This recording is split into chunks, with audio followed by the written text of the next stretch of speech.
Et vous aviez presque commencé à répondre déjà. Prochaine municipale, mars 2014, serez-vous ou non candidat, Bernard Debain? Ben, je l'ai déjà dit, oui. Vous serez candidat, est-ce que vous serez tête de liste donc? Ben oui, naturellement. Vous êtes déjà en campagne ou pas? Non.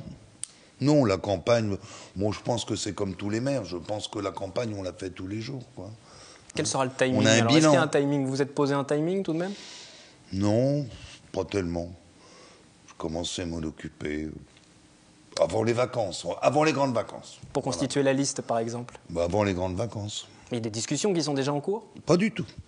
Vous attendez que chacun se manifeste, vous repartez avec la même équipe? Non, des pas la nouveaux même entrants? équipe, parce que il y en a un certain nombre qui ont quand même qui ont pris de l'âge, hein, et donc il faudra qu'il y ait un renouvellement. Mais je pense qu'il y aura un noyau dur et puis autour duquel on va remonter quelque chose. Vous avez été élu en 2006. Depuis, le mandat a été un petit peu agité. Il y a eu quelques dissidents. Certains ont quitté votre majorité.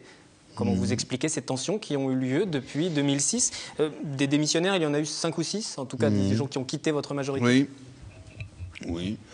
Certains avaient les dents longues, certains réclamaient des postes.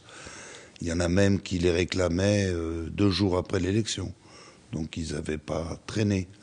Donc vous n'avez pas assez réfléchi avant de constituer votre liste à l'époque? Non, c'est pas une question de réflexion. Je pense que j'étais peut-être un peu naïf là-dessus, de ce côté-là. Pour moi, si vous voulez, quand on n'a jamais fait partie d'une équipe municipale, je pense qu'il y a un temps d'apprentissage et que du jour au lendemain, on n'est pas forcément adjoint, surtout quand on n'a pas aussi une disponibilité.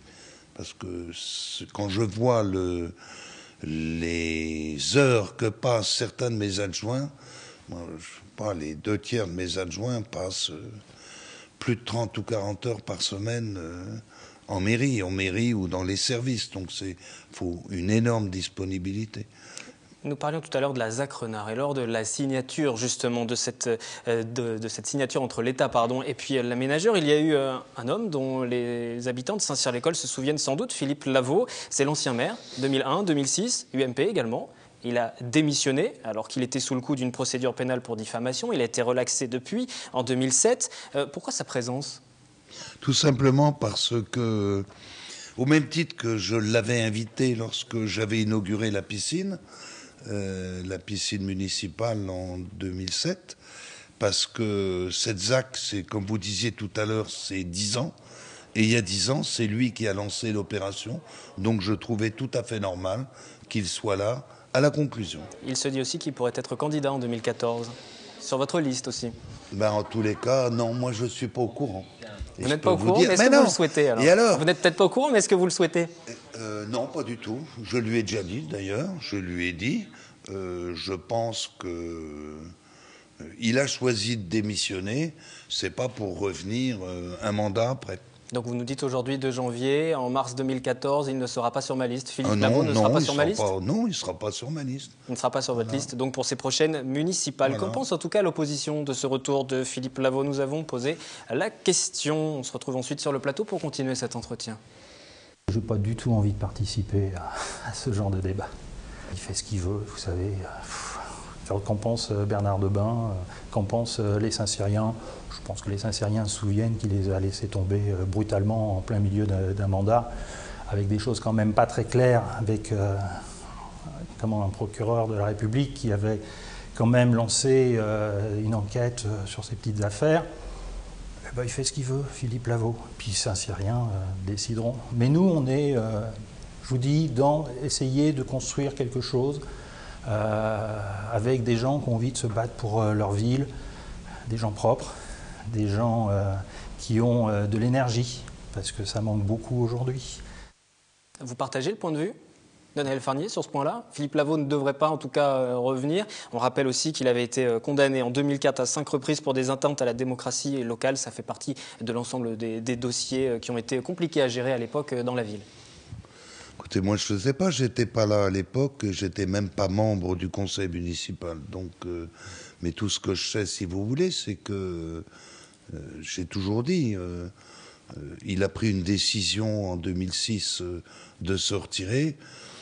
Moi, je pense que, je ne vois pas pourquoi, il reviendrait 8 ans après ou 9 ans après. Donc, moi, j'ai toujours dit, j'ai fait une équipe, et j'ai une équipe à l'heure actuelle dont beaucoup vont repartir avec moi. Et j'estime que là-dedans, il y a des gens qui seront ceux qui prendront ma suite le jour où j'arrêterai, parce que moi je ne suis pas éternel non plus. Hein. Mais vous évoquez Philippe Lavaux, vous nous dites qu'il ne sera pas sur ma liste en 2014.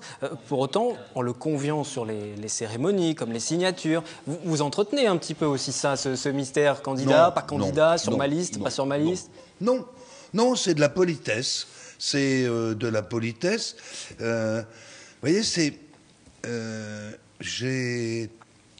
personnellement, je suis toujours prêt à accueillir ceux qui ont travaillé pour la ville, même si je ne suis pas d'accord avec eux.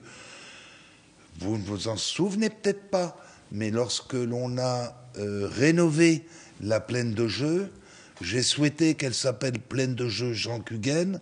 Et pourtant, Jean Cuguen a été à la tête d'une équipe qui n'a jamais été de mon côté, de mon bord politique. C'était plutôt de l'autre côté, oui. Mais je l'ai fait pourquoi? Parce qu'il y a un certain nombre de choses qui ont été faites à son époque de construction, de reconstruction de la ville, pour lequel j'avais dit à l'époque, chapeau, parce qu'il fallait le faire. Hein, c'est peut-être pas comme ça que je l'aurais fait. J'aurais peut-être mis un peu plus d'entreprises, un peu plus de zones d'activité. Mais j'estimais que c'était normal. Et ça permet de dépasser les querelles et les polémiques. Voilà. Une dernière série de questions politiques pour terminer cette édition. Est-ce que l'UMP peut se rassembler pour 2013? Vous avez été déçu de l'année 2012 à l'UMP? En général, l'UMP au plan national? L'UMP au plan national. Oh, ben naturellement qu'ils vont se rassembler. Parce que ça aura aussi des conséquences dans les départements. Hein. On peut rappeler aussi que dans ce département des Yvelines, Valérie Pécresse qui soutenait François Fillon. Mais je pense que les querelles d'hommes, elles vont passer. Ce qui est important, c'est les idées. Et puis, je crois justement, vous parliez de gens comme Valérie Pécresse, mais il y a aussi Gérard Larcher qui est côté de François Fillon, mais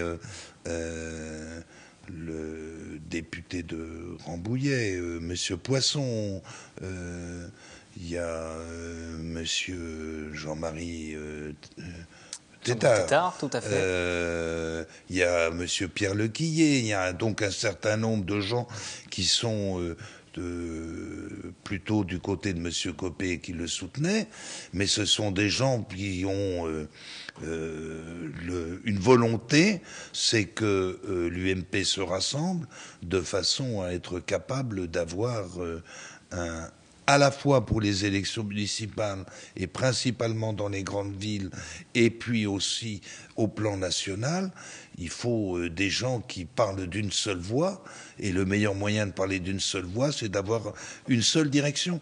Donc naturellement que ça va se faire. Le reste, c'est bon, c'est une querelle de personnes.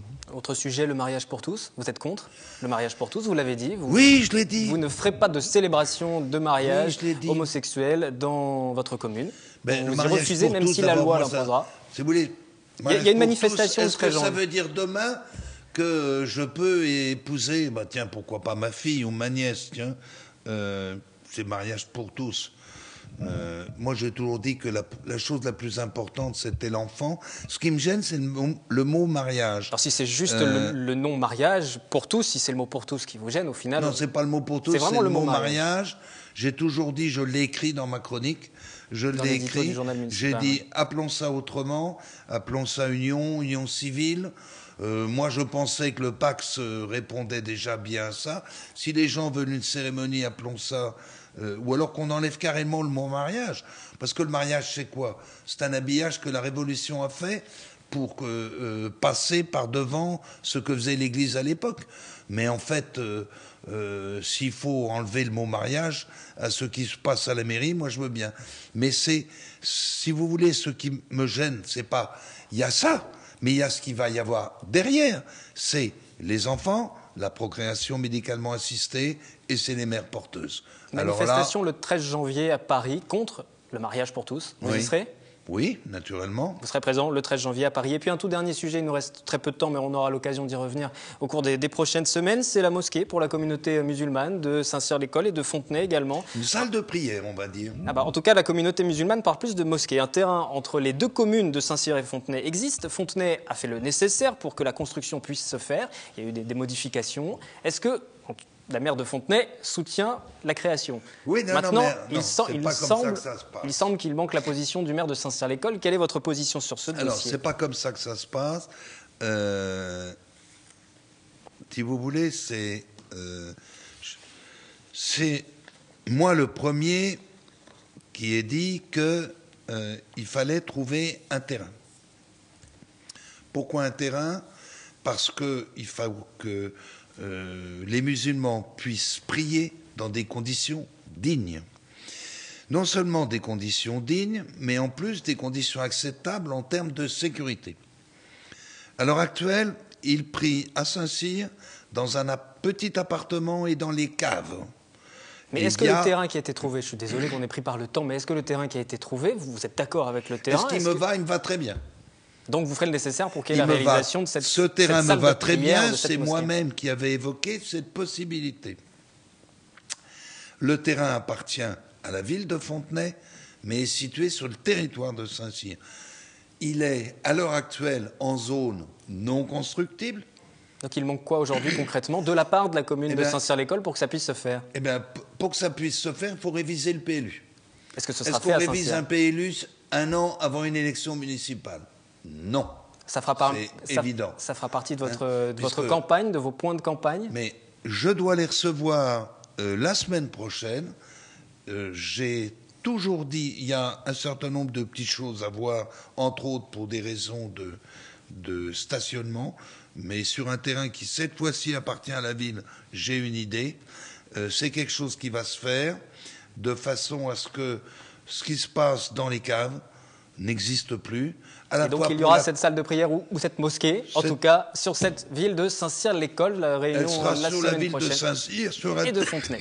Et vous nous l'avez dit, réunion prévue la semaine prochaine, donc avec cette communauté musulmane. Merci Bernard Debain d'être venu sur ce plateau. Et vous nous l'avez dit également, vous serez candidat en 2014. Et la liste, pour l'instant, n'est pas encore constituée. Vous aurez le temps encore de la faire. Il reste 15 mois avant les prochaines élections. Prochaine édition du 7-8, ce sera demain, toujours en direct dès 18h. Sur notre site internet, vous retrouvez l'intégralité de nos vidéos en consultation libre. Excellente soirée et puis bien sûr, excellente année, une fois de plus.